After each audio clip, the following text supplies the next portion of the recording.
Flip, flip, flip, flip, flip, flip, flip, flip, Flip Weekly.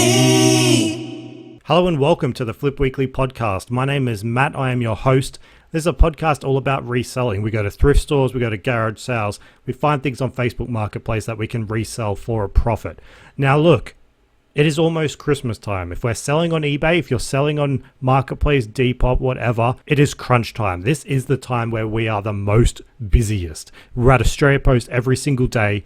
We're hearing the ka-ching go off on our phones every single day. It is really the busiest time of the year. Now look, with 2 weeks left, international sales have probably dwindled off, if people are getting them for Christmas presents. Domestically though, we still have plenty of time. Now, I'm going to go through just really quickly the Australia Post cutoff dates because this is something I'm genuinely interested in hearing about because I want to know when I can expect these sales to slow down.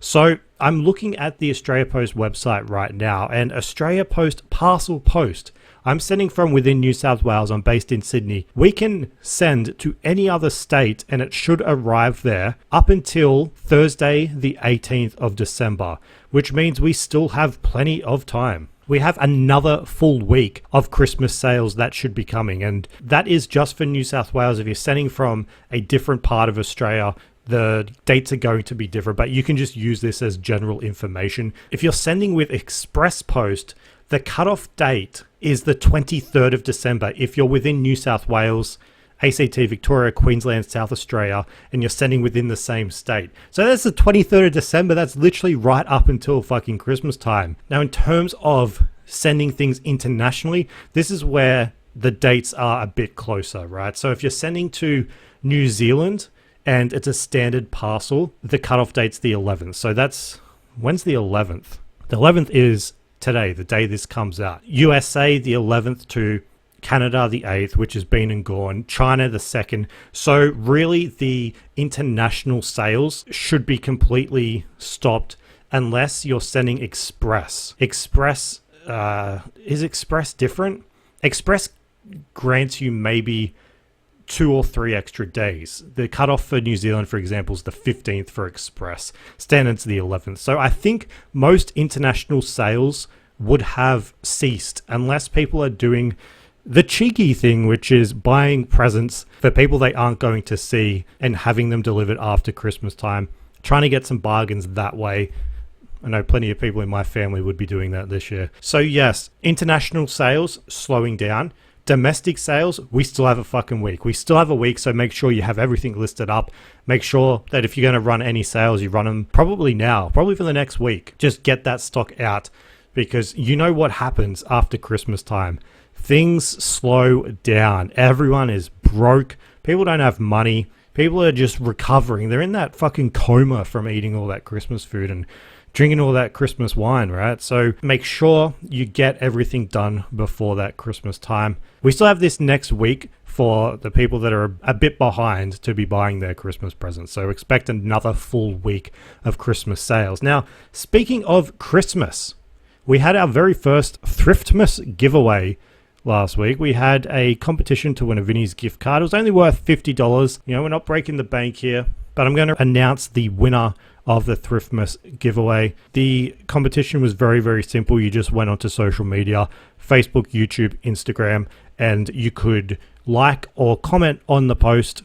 If you commented on the post, you could tag a friend and gain an extra entry. We had plenty of entries, and we're going to use a multi-platform giveaway picker to find out who the winner is. Now, this is a paid service, so fucking paying for this shit, and I guess we should just do it now. So in real time here, I'm going to input all of the social media URLs and let's find a winner in real time.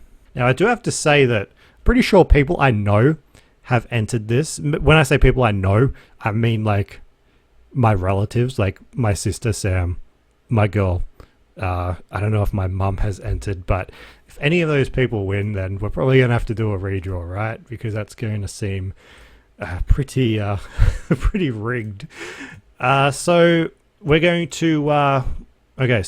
to input these URLs. We have the scanner ready to go. It's going to scan all those comments and all of those likes, and it's going to find the winner. So the winner of the $50 Vinnie's gift card is loading. Okay, it's working now. The winner is being determined. Here we go. Please wait. The winner is Amy Mac 1704 on Instagram. So that is Amy Mac 1704 on the Instagram platform. Sorry to everyone else that entered on Instagram, on Facebook, on YouTube. We have the winner. I think, how's this going to work? I'll reach out to Amy and I'll have that sent off to you within this week. Now, it is only a $50 gift card, but us resellers, it's technically worth like $500, right? So congratulations. But let's just move on to this week's Thriftmas giveaway. We have something that isn't a gift card. We have something that's really relevant to this year's success of Flip Weekly. Now, look, if you've been following along for a while, you'll know that this year we did extremely well with Polly Pockets. So we spent something like $450 on 2 marketplace deals, and that resulted in thousands and thousands of dollars worth of listed items. We've seen the money made back. We're in the profit. We have $100 sales of Polly Pocket every single week going out. I think, yeah, the listed value is something like $5,000, but it is only apropos we do something Polly Pocket related. Now, this isn't a giveaway for one of those Polly Pockets in my storage containers. This isn't something that I've just randomly pulled out, like take my junk that hasn't sold. No, this is something else. This is something that I've actually acquired, paid full price too. I didn't find in a thrift store. We have a factory sealed 1995 Polly Pocket. So this is brand new and sealed. This is something that if you found it loose and it was complete, you'd be able to sell it on eBay for about $100. Factory sealed, we have an active listing within Australia for $500. We have a US sale for $250. So, I mean, what's the value? We have a $250 sale, active listing $500. So if you win this, you could keep it for yourself, you could display it, you could give it away, or you could resell it, list it up on eBay for $500, or list it for the sold comp of $250. This is basically winning $250 to $500, okay? Now, this is a Polly Pocket Palomino pony. No idea what the fuck that means. It is the clamshell. It's not one of the Polyville houses. It's the clamshell. It has Polly Pocket, a horse with, it says a real mane and tail. It says that on the packet, but I really doubt this is like a real mane. Like, this can't be a real horse's hair, right? Back in 1995, that's a bit fucking weird. But it's really nice. It's on its card. I mean, it's not mint on card. Like, the card does have a slight bend, but the bubble is clear. It's sealed. There's no loose gaps. It displays really well. And I just think it's a really cool prize, right? And it's just so relevant to this podcast and to Flip Weekly in general. So yeah, if you win that this week, sell it. I mean, you know how I feel about collecting things. I would just sell it, right? I'd just list it up. Try and get a quick sale. You get $200 before Christmas time. So how do you win this thing? It's the exact same as last week. There will be posts on social media. There will be a Facebook post, a dedicated Facebook post, a dedicated Instagram post, and you just like the post, make sure you're following Flip Weekly, comment on the post, tag your friend to get an extra entry, and on YouTube, it would just be the podcast episode. Just give it a like, give it a comment, and you're automatically entered to win this really, really cool 1995 factory sealed Polly Pocket. Now, if you want to see photos, they're all on social media. They're on the Flip Weekly newsletter. Or you could just go onto eBay and search for Polly Pocket Palomino Pony. So yeah, do that. Try and win it. And try and help me come up with a fucking idea for next week's Thriftmas giveaway. I'm a bit worried that we've jumped from a $50 gift card to a Polly Pocket that could potentially be worth like $250 to $500. Because now I'm thinking, like, do we have to go the next tier for Thriftmas giveaway number 3? Do we have to go between $500 and $1,000 worth of value? Because what the fuck is that? What do we find that is worth $500 to $1,000? Do we just do cash? Do I run out of time and do, like, win $1,000 cash? I don't know. Yeah, congratulations to who was it? Amy Mack, get your entries in for this week. I'm really excited to send this off to somebody. And you never know, could be yours. We don't have that many entries. This isn't like a Joe Rogan podcast with millions of people. This is very, very few people. So your chances of winning are quite high. And look, if you were a bit disappointed that the Thriftmas giveaway number 2 isn't a Christmas ham, well, look, we're looking into it. We're looking into the logistics of shipping a fucking ham. We're not, but enough people want it. Maybe. I say maybe. No, we're not doing a ham. But no, we're not doing it. I could be convinced, though. Now that we have that out of the way, let's get straight into what we've bought this week. And look, I understand it's December, it's a busy time. You can't hit the op shops, you can't hit the thrift stores. It's so fucking busy. You have time with your family, your friends. You have last minute work requests that you have to get done. There's deadlines and you just can't go out. Or you can, but you just can't be fucked. And I understand that. That's why Facebook Marketplace is a big part of what I do and what you should be doing too. You know, the thrift stores are busy. Op shops, I mean, they're basically the same thing, but Facebook Marketplace, you can still get good deals this time of year. And that's exactly what happened to us this week. But the deal wasn't straightforward, right? What I saw listed isn't what I was actually buying. Let me explain. The Facebook Marketplace listing that I saw, it was priced at $150. The title was Garfield Comics by Jim Davis, Sunday Telegraph 1989 to 1990. The description read 38 Garfield comics by Jim Davis from 1989 to 1990 from the Sunday Telegraph, all original and in good condition. These are over 30 years old, and there are also other comic strips included, which are Louis the Fly, Flash Gordon, Wizard of ID, Talkin' the Phantom, and many more. Make me an offer. So I'm not sure why this was pushed to my algorithm on Facebook. I don't usually buy comic books. I definitely don't buy anything Garfield. You know, I found Garfield in thrift stores before and I've picked them up, but it's never for huge money, right? Like, it's always been like a plush toy for $3 and you sell it for maybe $25, $30. So I'm not sure why Facebook is like, hey Matt, check out these Garfield comics. And look, when I say Garfield comics, they're 6 pages that were pulled out of the Sunday Telegraph. They're not all Garfield. Like the description said, there was multiple different comics on this lift out of the Sunday Telegraph, and this seller is just advertising Garfield because I assume he thinks Garfield is the most popular. I'm looking a bit closer at one of the photos, which has every single newspaper laid out, folded in half, and I can notice one comic at the very bottom of the newspaper that is present on every single copy, and that is Foot Rot Flats. Foot Rot Flats has a comic strip on the bottom of every single one of these newspaper liftouts, not just inside the page, not on like randomly page 3, but on the very, very first page. So 38 Foot Rot Flats original comics in the newspaper. That's what this listing should have been. And look, if you don't know what Foot Rot Flats is, it's something that I've made a lot of money with. Foot Rot Flats was a comic strip that was created in New Zealand by an artist called Murray Ball. He's since passed away and the comic has ceased to exist.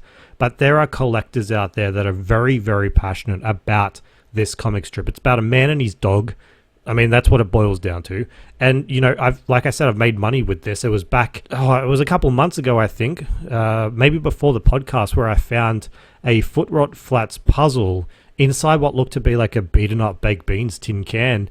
And I bought it for $6 and it sold for $150. If you have the original comic books of Foot Rot Flats, I think there's 27 issues. You can sell them for about $1,000. So I saw these comic strips on the original Sunday Telegraph newspapers and I thought, well, I mean, there's 38 of them. Could we get something for them, right? I ignored Garfield.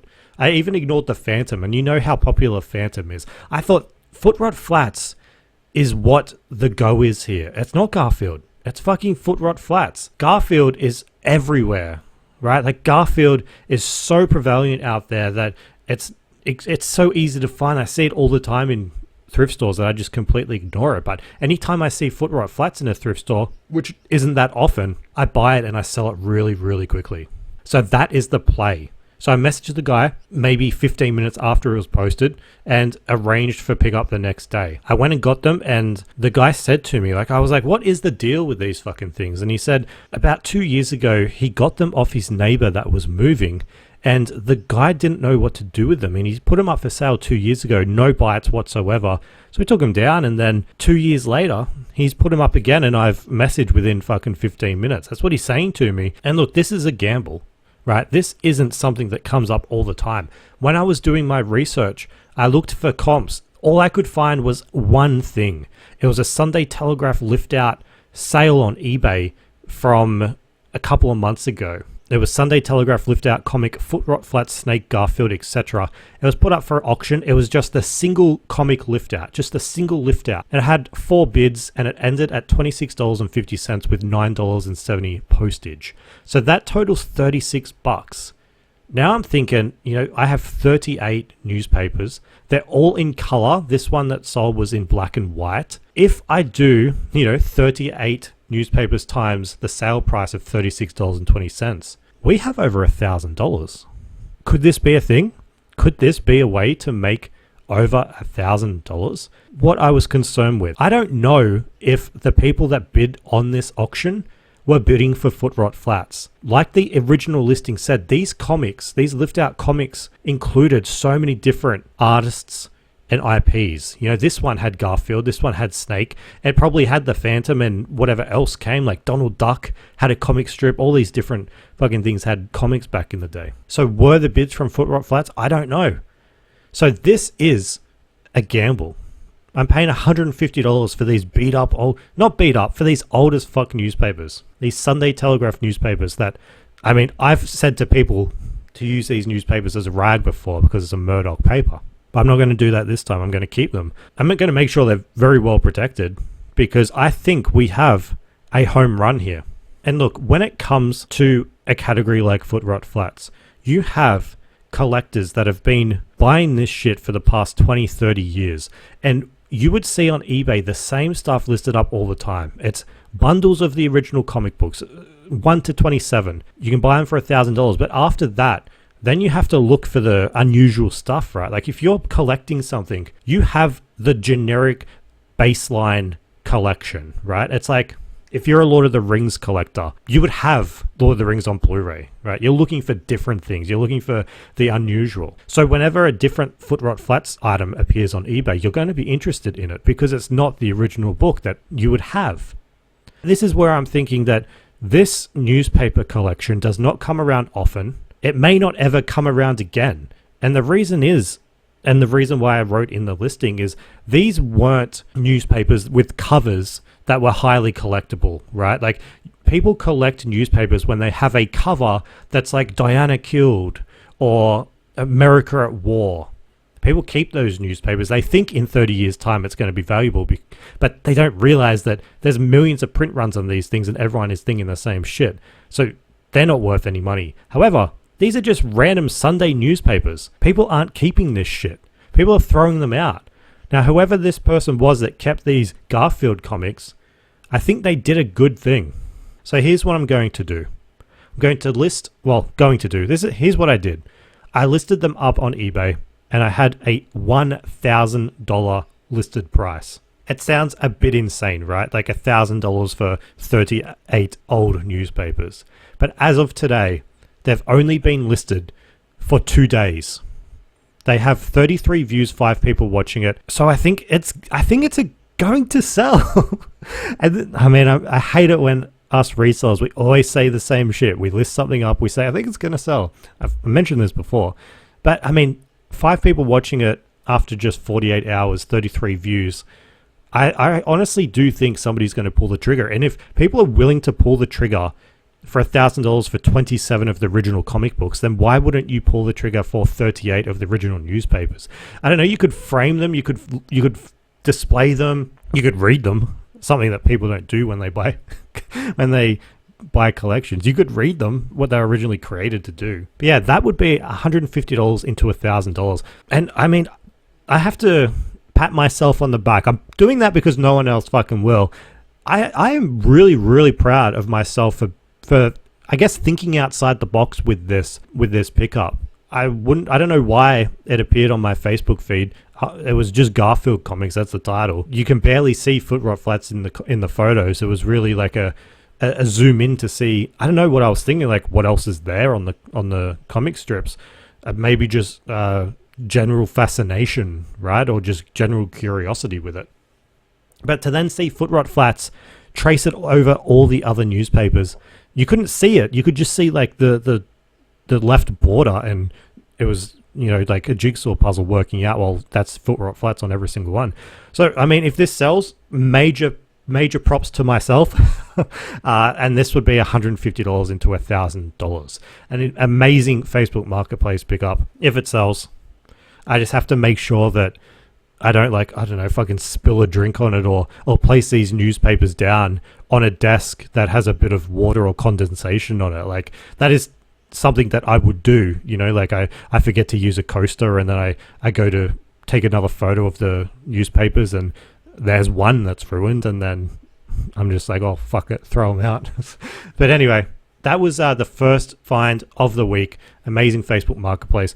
Then we jump over to a thrift store. We're going to a Salvos, and we're finding some good DVDs. I mean, this is a Salvos that has set pricing. DVDs $2, Blu-rays $4, and box sets $5. I was able to find these 2 DVDs. And look, when you're in a thrift store, it's just so easy to scan the rack and go past every movie or television show that you've seen, all of them, that when something like this pops out to you, you're like, I've never heard of that, so let's look it up. Turns out it's worth some money. It's a television show called The Henderson Kids. It's season 1 and season 2. It only ran for 2 seasons. I guess its claim to fame is that it starred Kylie Minogue and Ben Mendelsohn. Both of them obviously went on to bigger and better things in this old television show, but it looks very, very 80s. The haircuts, the outfits, the lipstick on Kylie Minogue, Jesus Christ. I mean, I think she's a kid in this. The sleeveless shirt on Ben Mendelsohn, some of these cast photos with their, like, the wardrobe department. I don't know. They definitely haven't gone on to bigger and better things based on these photos. But this is a television show that if you get both seasons, like I did, I spent $4, you can sell it on eBay for $100. This is a good show to find. $100 for both seasons, easy to ship. Make a lot of profit just from this television show. Thing is, this show isn't streaming on any platforms. People can only watch it via DVD. I highly doubt it's been released on Blu-ray. The popularity just isn't there. I mean, it went for 2 seasons. No one cares about this show. So yeah, this is a television show you can only find on DVD, so it's going to sell quickly, and you're going to get $100 for it. Let's jump back over to Facebook Marketplace real quickly, and I was able to have a bit of success purchasing a digital camera. Digital cameras may be one of the most popular things to buy and resell off of Facebook Marketplace because they sell quickly, they sell for a lot of money, and a lot of people don't realize their worth, even though these are the people that bought them in the first place. So what I was able to find, it's called a Canon PowerShot S200. It was listed for $60. It was only 15 minutes up the road. I sent through my message within the first few minutes, and I didn't hear anything back for like 15 to 20. Then the guy comes back and he's like, sorry, I was at the dog park. You were the first person to message me. It's yours if you want it. I was like, hell yeah, I'll be right out. So I went out there. I paid $60, got it home, everything's working. The guy said he barely used it. It came with its original charger and some used case that this guy had laying around. But this camera sells on eBay untested for $200 and tested for $400. No active listings at the moment, but multiple sold comps. So it's a $400 camera that I got for $60. So what I did, I looked at the sold listing for $400. I sold similar. I made sure all the details were correct. I took new photos and I put it up for sale. Now here is something that really fucking pissed me off, right? I get a message from somebody within minutes of listing this up saying, I'll give you $60. Now this is an eBay seller who looks like they sell primarily cameras. They have a camera in their profile picture. And I'm thinking, well, this person has obviously missed out on buying it on Facebook Marketplace. They can see I listed it up. They can see I'm in Sydney. I can see this person's in Sydney. So they're being a bit cheeky, right? Like they're just saying, I'll give you $60 because they know that's what I paid. So I replied to him, cheeky. I think he's having a bit of fun. Now I realize that this person that messaged me is the person responsible for the sold listing for $400, the one that I sold similar to. So he messages me, thanks for copying my listing too, flop. Like, what the fuck? This guy is upset that he missed out on the camera and that I sold similar to him. Thanks for copying my listing to flop. What the fuck is this guy's problem? He thinks he owns a description of a camera. Like, I didn't copy his description. He's mad that I used like his item specifics and his title. Like, what is the problem with using a title and item specifics of a successful sale? I think we're all guilty of that. It's like there are only so many ways you can say you have this camera, right? Most people put the brand name, the model number, if it comes with the charger, if it's been tested and working, the zoom. Like, you can only say that so many different ways. So this person is upset that I've used the fucking listing title and his item specifics. Like, if this is you, you fucking need a life, man. You are monitoring the eBay listings for this type of camera, and then you see that I've listed it up. You could have got it on Facebook Marketplace, but you weren't fast enough. And then you're so mad that you have the need to send through a message. Like, not even a playful one. You know, I thought this guy was being playful. He's fucking seething. He is so mad. Look, I don't understand the competitiveness and the pettiness that some resellers have with other resellers. Like, they're doing the exact same thing you're doing. You're just fucking colleagues, right? Why are you so angry that somebody else got a deal? If you come to me on Facebook or Instagram and you're a reseller and you show me that you got a good deal, you know what I'm going to say? I'm going to say, good job. I'm not going to say, I wish that was mine. I bet this guy's a fucking boomer. I bet he's a fucking old man. Like, this guy to say, I basically wanted this. I mean, and then not to even insult me in a creative or degrading way, to say flop, to call me a flop. Like, what the fuck? What is a flop? What is a flop? Like, maybe I'm too young to understand what that means. Maybe I'm not online as much as this guy to understand what that means. This guy may as well have said, thanks for copying my listing, you fucking pelican. I think it's supposed to be an insult, but I just don't understand what it means. So yeah, if this is you, please don't send messages to other resellers to insult them on a deal that you missed out on. It's just fucking weird. It may have been the most pathetic thing that I saw on the internet that day. And I looked at my fucking bank account. So just don't if you're doing that, man. It's just so fucking pathetic. Now let's go back to thrift stores where you're not going to get insulted. I don't think. You're not going to get insulted at a thrift store. This is one of the reasons why you should always be checking the new racks that come out at places like Savers. I'm going through the regular t-shirts. I'm going through the regular activewear, looking for vintage t-shirts in the t-shirt rack. I don't think I've ever found one. Tell a lie, I found one. Looking for, I don't know, just something that I can sell for over $100. And then I'm walking out, I'm dejected, haven't found a single thing, reseller walk of shame type shit. And then I spot the new rack and I see yellow and gold, which of course is the Wallabies colors. Now, this isn't a Wallabies rugby jersey that I found. It is a Canterbury branded item and it is a Wallabies item, but it was this fleece 3/4 jumper jacket. Something that nobody would be buying right now, considering it's fucking sweltering in Sydney. This jumper was sitting there for $11.79. I could only find one active listing on eBay, and it was going for a lot of money. It had 16 people watching it, and it was for $231. This is a vintage Canterbury XL jumper. So yeah, 16 people watching it, heaps of money in postage because it's coming from Ukraine. Speaking of which, does anyone know why Ukraine has a lot of Australian merchandise in terms of like jerseys and, I mean, these sort of Wallabies rugby stuff? A lot of the NRL, AFL merchandise that I see on eBay is coming from Ukraine. I don't understand why. I understand parts of Ukraine is a fucking war zone right now. And I guess the other part of Ukraine, the economy being held up by fucking selling sports jerseys. They have to be legit. They're not fake. They're not reproductions. They're genuine jerseys and Australian merchandise.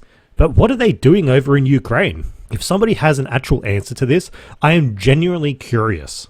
But yeah, I found that for $11.79. Because there are no sold listings, there's only that one active listing. I'm not going to add on my Australia tax. I'm actually going to undercut a bit. I'm going to list it up for $200. So that would be $11.79 into $200. Wallaby stuff always goes crazy, but check out those new racks. You're allowed to look through them. Staff put them out so people go through them, they take the shit, and then they have less shit to put on the shelves. So always be checking those racks out. Don't feel awkward, just fucking look. It's stock, it's on the floor, it's there to be gone through. And speaking of sports jerseys, I then went into it Vinnie's and I found this really cool $15 NHL ice hockey jersey. Now these are the long sleeve jerseys. They look completely different from every other sport. The NHL logo is in the shape of a shield. This is a Reebok branded jersey, and I only paid $15. Now, with your jerseys, you need to authenticate them. You need to make sure they're legit. First thing you need to do, just pick them up, make sure that they have some weight to them. You don't want anything that feels like it's made with the cheapest materials possible. You need to look at the stitching, make sure nothing looks suspicious. Then you need to find as many data points as you can on the jersey to authenticate it. So we're looking at for any sort of serial numbers, we're looking for wash tags, we're looking for anything that we can then Google, then compare with anything else online. So if you see a jersey online that has been posted on the official, like for example, this is the Edmonton Oilers team, anything on their website or their online store that has like a wash tag number, anything on there, you can compare it against it. I do that with listings on eBay. I do that with sold listings, anything that's past, for example, eBay's authenticity guarantee. We can compare it like that, and that's what I did. I could make sure this is legit. That Vinnie's is also rampant with fake basketball jerseys, fake soccer jerseys, all coming from places like Thailand. Not to say all jerseys from Thailand are fake, but you just really need to do your comparisons when buying this stuff. I pretty much exclusively buy NRL, AFL, NHL. It's a lot of fucking numbers, right? I don't usually buy NBA jerseys just because it is flooded with fakes and the market can't really handle it. I mean, unless it's a super rare jersey, they don't go for that much money. You know, I recently sold like a Steph Curry rookie jersey and only went for $50 on Marketplace. Like, you really need to find something unique to be able to make some money. But this jersey, the Edmonton Oilers, ice hockey, it's not a very popular sport here in Australia, you know. Actually, you know what? Let's look at the top sports in Australia. Use this information, I mean, however you want. So here we go. Number 1, AFL, Australian Rules Football, the most popular sport, biggest fan base, has the highest attendance, huge following here in Australia. So if you find an AFL jersey out in the wild, guaranteed to sell. You'll find out later, I actually sold one for, over a lot of money, hundreds of dollars. Second one, NRL. So that's rugby league, that's football, huge TV numbers, streaming numbers, huge in New South Wales and Queensland too, not so much in Victoria, but massive sport. Cricket is number 3. We have the Ashes on right now, so if you find cricket gear, probably a good time to sell it. Sometimes you can find the Australian cricket jersey out in the wild. The Big Bash jerseys too, you can get lucky and find signatures. I've found that before. You can also sell the Indian cricket jersey, the Pakistan, Sri Lanka jersey. We have high numbers of Indians, Pakistanis, Sri Lankans in Australia. So if you find those jerseys, you can get some good money for it. Soccer is number 4. We have the A-League. We have the Matildas, probably the biggest soccer team in Australia, right? Matildas are so much bigger than the Socceroos, probably because they're much better. They have better players. I could name multiple Matildas. I couldn't name multiple Socceroos. So that's also up and coming with the kids, especially young girls. I know people related to me. I don't know how they're related to me. Sounds bad, but I know people that go to their games and they have young kids. And they all admire the Matildas, and if you can find those jerseys, you can make some good money. 5th is tennis. That's a surprise to me. You know, I love tennis. I used to play tennis every single day until I got a fucking life. No, that's not true. I probably had a better life playing tennis every day, but played it every single day. Went to the tennis multiple times. Actually had week-long tickets to the Sydney Open back. I've told this story before. Go back and listen to one of the podcast episodes about making some money over a weekend. Had tickets to the week-long tennis event. Didn't go to a single match because we got something happened. But go back and listen to that episode. But tennis, massive. Australian Open's coming up in January. If you haven't gone, go. Except it's always so fucking hot. So maybe don't go. 6th is basketball. I guess that makes sense. Not so much with the NBL, which is our local Australian basketball, but with the NBA. NBA is massive worldwide, so sort of makes sense. I am an NBA fan. I love the San Antonio Spurs. I've done work with some of the Australian basketball players before, Andrew Bogut, Matthew Dellavedova. So if you find NBA jerseys out in the wild, I always leave them behind unless I can verify them and they're really unique. NBL jerseys I don't see as much. You can still get some okay money for it. 7 is rugby union. Yes, always buy your rugby union Wallaby stuff. This is what I just found. 8 is the motorsports like the F1 and supercars. Not for me. I don't think I'm wide enough to be enjoying those sports. 9 is golf. Again, probably not wide enough or rich enough to enjoy golf. And 10 is ice hockey. So ice hockey is 10th on the list. It's slowly growing. Like it is very niche. But I think it is growing here in Australia. It has like that little cult following. I think we have like 1 or 2 ice hockey. No, we have more than that, surely. How many ice hockey rinks do we have in New South Wales? I know it's not a lot because I sold a Sydney, whatever the Sydney ice hockey team is. They had their ice hockey rink shut down for repairs and they had to forfeit the fucking season because they had nowhere else to play.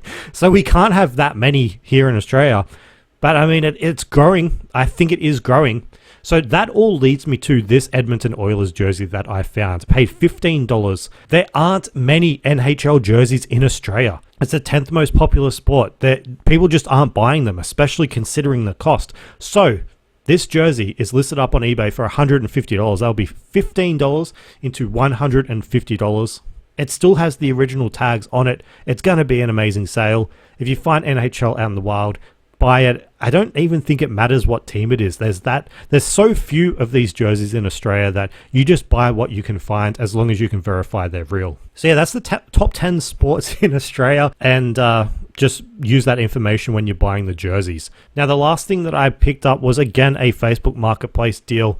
It was for a Nintendo 3DS XL. It was listed on eBay, not eBay, it was listed on Marketplace for $150. I messaged the seller. He took a while to get back to me, and then he said he received like a shit ton of messages, and if I gave him an extra $50, it was mine. Now, I completely believe that he received a shit ton of messages because it came with a Pokemon game. It looked in great condition. It was black. It had the stylus and a charger. So $200 for a 3DS XL is a really good deal. These things sell on eBay for over $400. I knew if I could pick it up for this $150 mark, I would be able to make good profit. Even $200 you could make good profit. So I went out there, I paid $200. It makes me think though, like this guy received a ton of messages. Why did he pick my message? I think it is because when I'm sending these messages to people, I feel like I'd be a bit more relaxed and laid back. I'm not somebody that's going to be like spamming. I'm somebody that's like, well, I would like to get it if it's available and I can come out, I can pay cash. It's not far for me to drive, just, I don't know, sort of chill. Don't be that aggressive person. So it came with that Pokemon game. I was going to list it up for $550 on eBay, but there was an issue. There was a fucking issue. The issue was that the console is modded. Now that means that somebody has sort of altered the console so that they could download games from the internet and play them. It's basically like, in a way, hacking it, right? You don't have to pay for games then. You can still play games. You can still insert a cartridge, but it's just a way to download games and play them. Now, you cannot sell a modded console on eBay, even though there's some up there right now. I put in the description before I knew you couldn't do this, saying it was modded, because I don't want somebody to get this and then see the boot up screen is a tiny bit different and get like a bit worried that there's something wrong with this. So I included that it's modded and they can download any game. It got removed. You can't do that. So I thought, okay, that makes sense. I went to list it up again, this time removing the words that said you can download any game, and I just included the word modded, just so people knew. Again, it got taken down. So I can't list it up on eBay. I could probably list it up without saying it's modded, but I do not want to deceive a buyer. I could unmod it, it's a thing, but there's a step-by-step checklist and there's so many different parameters around what you have to do. And if certain things have happened in the past and if you go through with this process, it can completely ruin the device. So I don't want to do that. Instead, what I've done is I put it on Facebook Marketplace for $400. I'm not too disappointed at that price because that's what I would have probably got if I sold it for $550 on eBay after fees, after post. Oh, surely not. I probably would have got a tiny bit more. eBay wouldn't have taken $150 in fees, right? But yeah, $400 on Marketplace. I would probably accept a lower offer just because I want it gone now because I can't list it on eBay. I'm a bit bummed about that, but still, it'll be 200 into 400 or at least 200 into like 350. I'm guaranteed to make money. There's no way I can lose money. The Pokemon game that came with it is Pokemon Moon. It's about a $50 game, but I'm not going to separate them. They're all together. Surely someone will buy it for their kid for Christmas time. So that's everything that I bought. I think there's a few more things on the newsletter if you want to check it out at flipweekly.com. But let's talk about what's sold. Sales have been strong. Sales have been good. I've been happy with the amount that's come in for Christmas time. And look, it's been a month since the garage sale trail, but it's still producing the goods. We have a sale for a Nintendo DS game, Pokemon White version 2. Sam and I found this game in a garage sale that was severely overpriced, except for these two Pokemon games in this really disgusting, shoddy little lunch bag. And they were $10 each. So this Pokemon White version 2 that was bought for $10 has sold for $200. Some kid's getting this for Christmas time. Some parent has paid out their ass for this fucking game. And that is a nice little windfall for my sister because as a big brother, I cannot keep the profits for this. All profits went to Sam. I saw her on Saturday. I took a little envelope with garage sale trail profits written on the front. Had $150 in there, which is essentially what was left after all the eBay fees and postage. I think I might have made like $6. I think total profit was like $156. So I guess I got something out of it. But yeah, that's all off to Sam. She was so happy about that. This is like the second time that she's come with me to garage sale trail. She went last year. She went this year. Every single time she's made money. Every single time she's fucking struck gold, basically. So she's excited to do it next year. I'm excited to do it next year. I'm hoping that we can find something like this. But speaking of scoring like expensive games, this next game was found in a thrift store, which just shows you can find video games in a thrift store. I promise this also isn't just all video games. It just seems to be what I'm selling a lot lately because I got lucky on certain, I guess, marketplace runs and thrift store runs. This was the Simpsons Hit and Run that I found in a Savers for $5. It sold for $99.95, basically $100. Now, this was the black label on Xbox.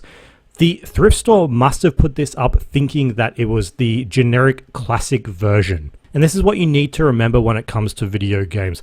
There is a difference between games that are the black label and games that are the classics. So let's take this game, for example, The Simpsons Hit and Run.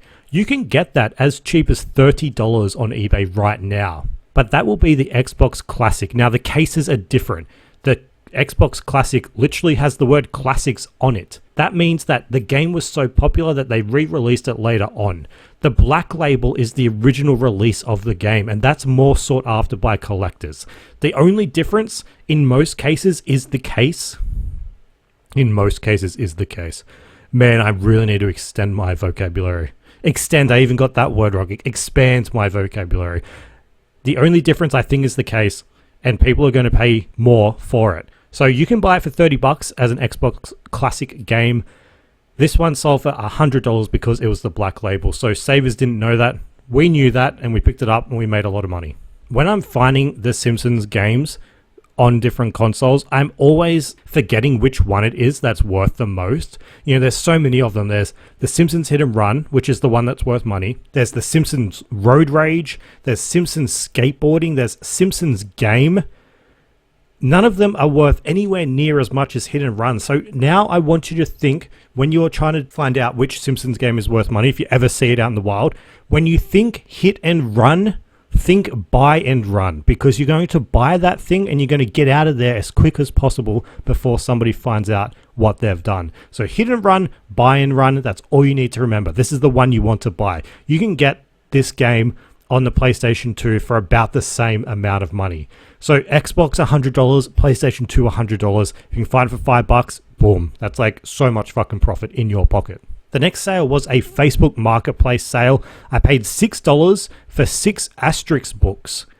Sold for $50. Asterix, Asterix the Ghoul, Asterix the comic books that we all read in the library as kids, or as I say, the books we pretended to read. I've said to you before, when you find anything Asterix, always pick it up. These were listed on eBay for $100. They sold for $50. These are parents trying to get their kids into reading, I guess, through books that they had as kids. So yeah, if you find Asterix, buy it. The next thing, oh god, it's another fucking video game, man. I do not want to come across as somebody that sells just fucking video games. I'm trying to find cool shit that's worth a lot of money. It just so happens that these video games are worth a lot of money. But at the end of October, I spent $550 on a deal for Nintendo 64 shit. I went out there, I paid all that money. This lady had people messaging her saying, do not accept this guy's $550, I'll give you $1,000. Thanks for that fucking, oh man, that's other resellers. This fucking community, man, it can be fucking disgusting at times. Disgusting, not the right word. Sad. I think sad's the right word. The deal that I got was it was a console, controllers, accessories, games. Go back and listen to that podcast. There is a podcast about it because I didn't buy it that long ago. Because I did buy it that long ago. It was recent. In that bundle included the most expensive Nintendo 64 PAL game, which was StarCraft 64, which I sold for $500. I mean, I paid $550 for the bundle and I sold one game for $500. I made a ton of money with this deal, but we have one of those games selling for, it's called Rocket Robot on Wheels. It sold for $200. That was a good sale. Out the door. Now, this game, it was released in 1999, and if you're playing it, you control like a character named Rocket, and he's inside this environment that at the time was a game that used the most realistic physics engine. So that's its claim to fame. The game is trending upwards in price, and with that sale price of $200, if you put it on a list of the most expensive PAL games, it's within the top 10. So in this bundle that I got included like at least 2 games that were the 10 most expensive PAL games of all fucking time. This was such an amazing deal. Go back and listen to that fucking podcast. It's worth it. Now, the next item, it took 35 days to sell. I bought it for $30. It was a Sydney Swans 1997 jersey. It was signed. Sold for $200. It was brand new with tags. $35 to turn 30 into 200. Really, really good. I thought it might have taken a bit longer because the signatures of the players, let's just say they weren't the best signatures. I'm not talking about the quality of the signatures being written down. I'm talking about the people that the signatures belong to. Let's just say they weren't in the AFL for long and they may have regular jobs right now. They weren't the best, but still, it was an old jersey and it sold for a lot of money. It's probably going to be someone's Christmas present. So 30 into $200, another good sale. Now, Polly Pocket continues to fucking sell for me. I'll be fucking cashing these Polly Pocket checks till the day I die. We have the Polly Pocket Circus Wagon and Stable on the Go, which came with 3 original figures out the door for $90. I mean, I'm way in the profit in Polly Pockets. I've made so much money with them, which is why I'm giving a sealed one away in Thriftmas this week. And it's also why I released a podcast and maybe it was before the podcast, as a Flip Weekly newsletter that said, please steal this category from me. Because I don't want to be buying any more Polly Pockets. I mean, they're good sellers. There's such a huge market for them. And I'm probably going to be making $100 per week from Polly Pockets for the rest of my life. But somebody else needs to come in and buy these bundles. People don't realize how much money they're worth. If you find one and you have the original figures, you're at $100 easily. Minimum $100. So somebody steal this category so I don't have to keep selling them. Because I know if I find another deal and I can make thousands of dollars from it, I'm just going to fucking do it. And I won't want to do it. But I'll fucking be like, I'll have to. I'll have to. I can't say no. So that happened. That sold. The next one was an item that's like, who is getting this for Christmas time? It was a wrestling figure, WWE wrestling figure. It sold for $70. It's actually Chris Benoit. I paid $2 for him back in the day. Not back in the day. I paid $2 for him earlier this year in a wrestling figure bundle that I drove 200 kilometers for. I got all these wrestling figures for $2. Turned out to be a gigantic waste of time. I put like majority of them up for auction and they barely made any money, but I kept Chris Benoit aside because he's my favorite wrestler. No, he's not. He's not. I kept him aside because he was worth the most money and I wanted to sell him by himself. $70 fuck, I really hope no one gets him for Christmas time. That's a fucked up gift. The other sale that we had, I mean, back to fucking video games. We had the pink PlayStation 2 that I found in a Facebook Marketplace deal. I paid $200 for it, so I paid a decent amount. It sold for $550. Like I've said before, when it comes to really any category, if there's a certain variation, a variation you don't see all the time, it's usually limited edition, it's usually desirable for collectors, and you're going to make more money with it. You know, you can get the PlayStation 2 boxed, this was boxed, for maybe like $200, $250, which is why I think the person listed it up for that amount. But the pink variation, you can get more. You can get this $550 mark. So any sort of variation in any sort of category, you can make money on. And that's about all the sales that I want to talk to you for this week. If you want to see more of the sales, go to flipweekly.com, check out the newsletter. But that's all I've got for you this week. What I need you to do now is go over to Flip Weekly on social media and enter the competition to win yourself a 1995 factory sealed Polly Pocket. Thanks again for listening. I'll see you again next week. Flip, flip, flip, flip, flip, flip, flip, flip. Flip Weekly.